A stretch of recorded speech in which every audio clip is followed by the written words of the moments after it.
La prospettiva, la cosiddetta vista dall'alto, non è che aiuta, e quello che serve invece è la vista dal basso in queste zone. Guardare alle infiltrazioni mafiose nelle imprese dalla loro quotidianità nel territorio dove operano e non solo in base al complesso sistema investigativo nazionale. Concetti espressi durante l'incontro delle polizie locali del Veneto con rappresentanti della direzione investigativa antimafia di Padova, ma anche con docenti universitari di economia aziendale e con la supervisione del capo della procura di Treviso. Imprese, soprattutto piccole, facili prede del sistema malavitoso. La lampadina, parlando nel settore economico, in genere è dato dal fatto che un'impresa che ha una situazione di difficoltà, che si capisce non essere temporanea dovuta a un mancato pagamento, ha in realtà una situazione debitoria abbastanza forte, poi improvvisamente sembra rialzarsi e riprendere tutto.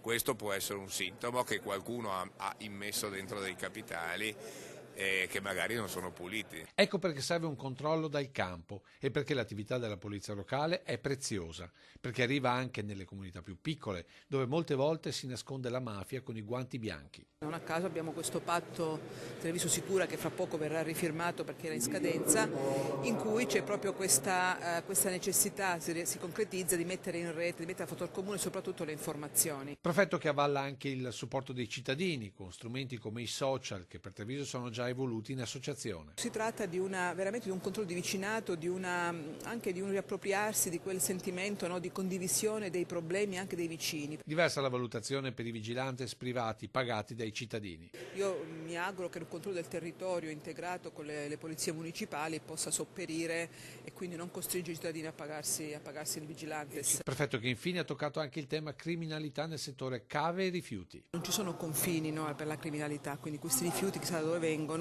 chissà con quali profitti, quindi sicuramente il problema verrà attenzionato e nell'ambito di quelle che sono le riunioni di comitato, del territorio, laddove ci dovessero essere delle evidenze verranno attenzionate, così come da parte dei sindaci laddove dovessero loro, come dire, focalizzare l'attenzione.